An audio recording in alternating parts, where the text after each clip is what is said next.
కర్కాటక రాశి. ఈ రాశి వారికి రోజు మధ్యమ స్థాయిగా చెప్పవచ్చును. ప్రయత్నాలు అనుకూలంగా ఉంటాయి, లాభాలు పొందుతారు, వ్యాపార రంగంలో మంచిగా రాణిస్తారు, పనులు కూడా దొరుకుతాయి.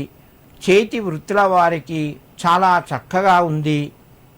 మీరు చేసే పనులు మీకు కొంత గౌరవ మర్యాదలు తెచ్చిపెడతాయి. పిల్లలు అనుకూలంగా ఉంటారు. కర్కాటక రాశివారు ఈరోజు శివునికి కొన్ని బియ్యాన్ని సమర్పించి నమస్కరించండి. మీకు మరింత శుభయోగం కలుగుతూ ఉంటుంది. సింహరాశి. ఈ రాశి వారికి రోజు మధ్యమ స్థాయిగా చెప్పవచ్చును.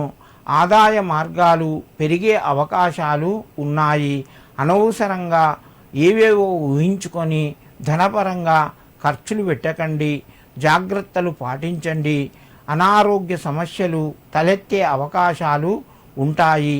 సమయానికి మిత్రుల నుంచి సహకారాన్ని పొందుతారు. రావలసినటువంటి ధనం కొంత మొత్తం చేతికి వస్తుంది. సింహరాశి వారు ఈరోజు శివునికి 3 మారేడు దళాలు సమర్పించి శ్రీ గౌరీయే నమః అని చెప్పి 9 సార్లు చదువుకోండి. మీకు మరింత శుభయోగం కలుగుతూ ఉంటుంది. కన్యారాశి. ఈ రాశి వారికి రోజు మధ్యమ స్థాయిగా ఉన్నది. ఖర్చులు పెరిగే అవకాశాలు ఉన్నాయి. దూర ప్రయాణాలు కొనసాగుతాయి. ఉద్యోగ రంగంలో మధ్యమ స్థాయిగా రాణిస్తారు. దైవ కార్యక్రమాల పట్ల మీకు ఆధ్యాత్మిక చింతన పెరిగి దైవ సేవలో పాల్గొనే అవకాశం ఎక్కువగా ఉంది.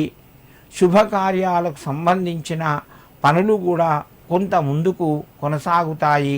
కన్యారాశి వారు ఈరోజు శివాలయం లోపల కొంత గంధాన్ని సమర్పించండి. మీకు మరింత శుభయోగం కలుగుతూ ఉంటుంది.